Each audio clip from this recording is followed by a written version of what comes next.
Hello বন্ধুরা, সিপ্রাস গার্ডেনের পক্ষ থেকে আমি শিপ্রা। আজকে আপনাদের সামনে গাঁদা গাছের পরিচর্যা নিয়ে চলে এসেছি। এটা খুবই কমন একটি গাছ, সবাই করতে পারে। তবে আমি এই ফুলটির কাটিং লাগিয়েছি সেপ্টেম্বরের লাস্ট।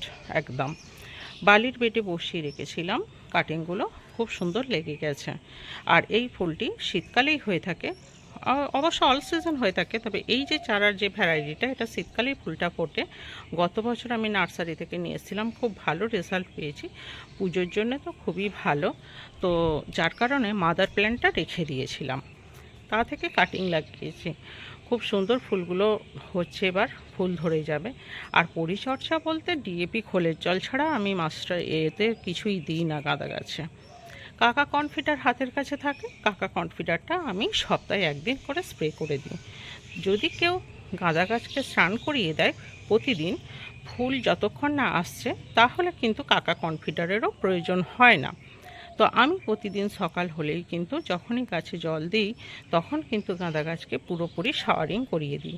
তবে ফুল ফুটে গেলে আর শাওয়ারিং করি না, তখন গোড়াতেই জল দিই।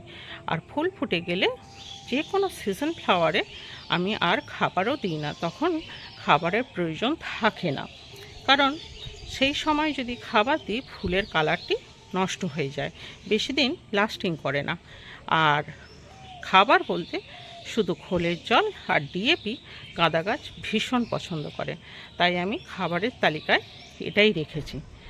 আর বন্ধুরা, অবশ্যই কিন্তু গাঁদা গাছ একটা রাউন্ড পিঞ্চিং করে দেবেন, তাহলে কিন্তু বেশ ঝাড় হবে। আর সময় থাকতে থাকতে যদি বসানো যায়, যদি আবার ডগাগুলো একটু করে কেটে দেওয়া যায়, তাহলেও কিন্তু খুব সুন্দর রেজাল্ট পাওয়া যায়। এই ছিল আজকের গাঁদা গাছের পরিচর্যা।